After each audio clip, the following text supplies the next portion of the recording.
How do I get over a narcissistic relationship? Do you ever wonder that?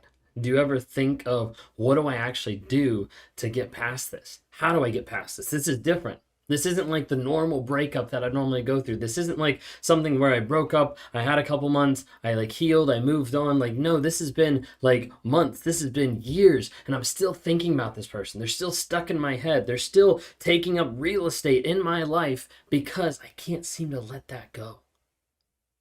How do I get over this? How do I move past it? Sometimes it feels like I'm obsessing over this person. Like I still want to reach out to them. I still want to contact them, even though every time I've done that, I've gotten hurt. I've gotten used. I've gotten abused. And I'm just confused. What am I actually doing? Like, how does this make sense? When I look at myself in the mirror, I'm like, wait a second, this isn't what I need to do. But then I go out and do it every single time. It's almost like I'm addicted to this person. And then I get frustrated. And then I get pissed off. And then I get mad because, like, they did this. And now I'm still stuck. And I'm here, broken, and, like, not doing too well. And they're out living their best life with another person. Like, what does this make sense? How can I get over this? Do you ever ask yourself any of those questions? Are any of those some of the thoughts and the ideas that pop in your head that you're like, wait a second, like, this just does not make sense? How do you get over a relationship with a narcissist? If you're new here, my name is Ben Taylor. I'm a self-aware narcissist on this platform to provide awareness, growth, healing, and change. To help people understand what narcissism is, and then help them grow as they continue to move forward in their life and change and develop into someone that's completely new, completely transformed, completely on another level. No longer that person before that got hurt and abused and feels like their self-confidence and their worth are taken away and stripped from them and they no longer know who they are, but instead helping people identify what's going on, who they are, and how to grow, heal, develop, and change to be happy, healthy, and whole. If you want to talk sometime, click on the link down below, go to rawmotivations.com, join a community of people, download the NARC app, NARC, Narcissistic Abuse Recovery Community. It's on Apple, Google Store. I would love to be able to have you be able to just download that, get involved with over 4,000 people who are there, understanding and learning, growing, developing of what narcissism actually is. Seek advice, join our weekly lives, our monthly coaching, all different types of things that we'd love to be able to involve you with. If you're on any of the platforms or if you listen on the podcast today, thank you so much. Like, rate, review, subscribe, follow. Just look us up anywhere. Raw Motivations, TikTok, Instagram, Facebook, YouTube, Spotify, Amazon Music, all that. But when you're thinking about, and once you get out of a relationship with a narcissist, that idea switches of like, how do I get over that narcissistic relationship? I've got 4 things I want to talk to you today. I've got 4 things to be able to help you start to go down that healing process and to start get grounded of which direction you're going to go, how you're going to heal, how you're going to develop. 4 things of how to get over a narcissistic relationship. Number 1, define truth. You see, so many times when you're getting out of a narcissistic relationship, you've been lied to, you've probably been cheated on, you've been gaslit, you've been manipulated, you've been future faked, you've been all these different types of things that have distorted your reality of what's actually true. And as a result, you're struggling with the concept of, is this fantasy or is this reality? What do I remember? Is it true or is it false? Is it fable? Is it fiction? What is actually going on? And a lot of people struggle with the idea of defining the truth. Defining what's real in the relationship, because they sit back and they're like, wait a second, did they love me? Did they care? They said they did. And this is where we develop cognitive dissonance, the idea of holding 2 opposing thoughts in your mind and not knowing which one to pick, not knowing which one's true. So you have to go back and you have to look at, how did this person demonstrate love, demonstrate care, demonstrate faithfulness, demonstrate respect? Think of it this way, after the relationship, thinking of if you're going out west and you see the Rocky Mountains looming far ahead, the mountain range, and you know there's multiple mountain ranges all there. But when you're far away and you're looking down at the mountain range, all you can see is the mountains, the first mountain there, and then anything past that, all you see is like the peaks of the mountain, anything that juts up over the horizon. And as you look far down, all you see is all these peaks down the horizon. The thing that you can't see because of depth perception, because you're so far away, is the pits and the chasms in between each peak. When you're looking back on a narcissistic relationship, you start to struggle with fantasy versus reality, cognitive dissonance, what they say versus what they do, and you start to look back on the relationship, and all you see is the high points. You see the peaks sticking through the multiple ranges, and you don't see the pits that are actually in between of how deep and how low they get.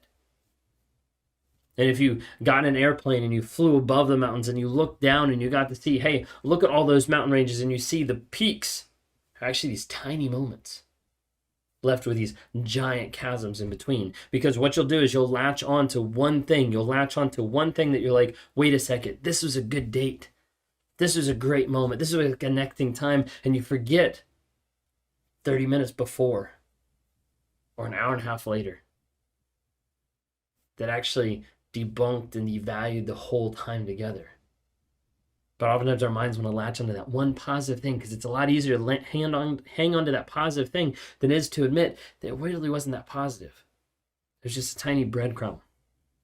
So the first thing is you have to define truth. The second thing is you have to start to journal and meditate. If you don't do that already, it's a great practice and I would highly, highly recommend it. The reason why is because you not only have to define your truth, you also have to remember it. Because again, if you're looking back on the past, it's going to be easy to be like, wait a second, fiction or reality, fantasy or fiction, what's actually going on here? And over a period of time, you'll start to think, yeah, it wasn't that bad. They didn't hurt me that much. They didn't abuse me that much. Like maybe it's me, and you'll start to doubt all the things.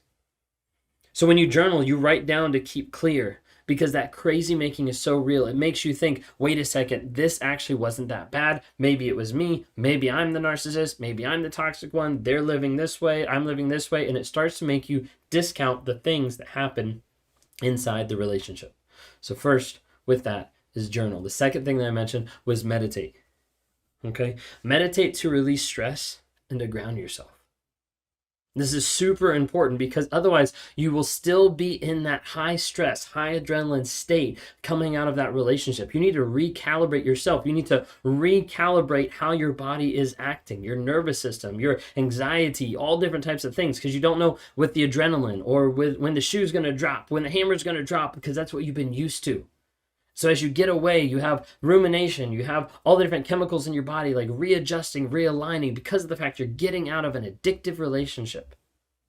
And you need to journal things to remember it. You need meditation to be able to help with that. And we've got a fantastic release meditation done by Brennan Burchard. We've got that linked inside the app.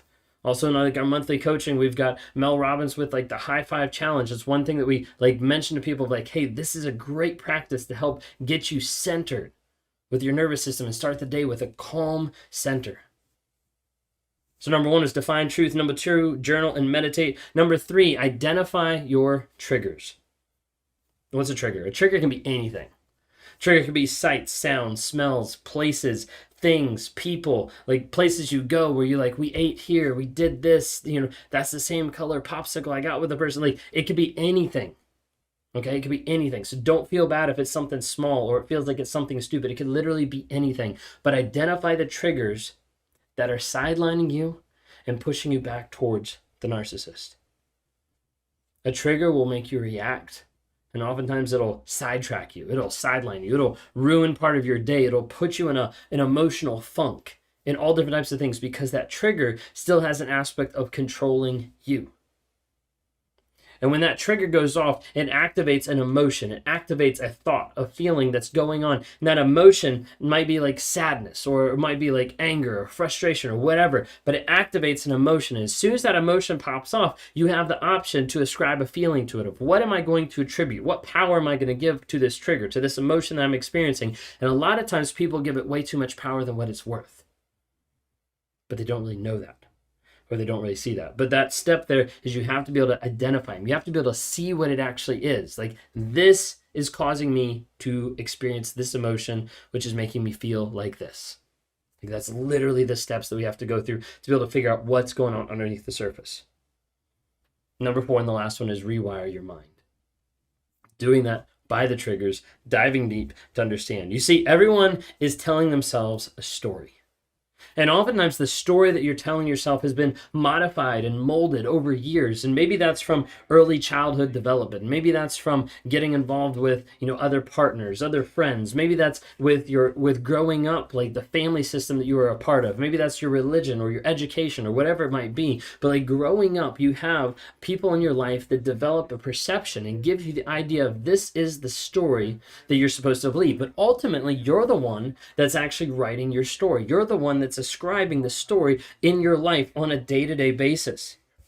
And my job when I work with people is to help them get underneath the triggers, the emotions, the feelings, to figure out what the story is and help you actually change that story. Because if you believe the same story, oftentimes a fantasy, oftentimes the peaks of those mountains, you're like, wait a second, this is a great story. This person loved me, but they never demonstrated it. And the more we're able to help people on a day-to-day basis get underneath the surface and understand, to identify their triggers, to help rewire their mind by changing the story, that's what it comes down to, the fact that you can change your story, which will change your life. So if you're wondering today, how do I get over a narcissistic relationship? 1, define your truth.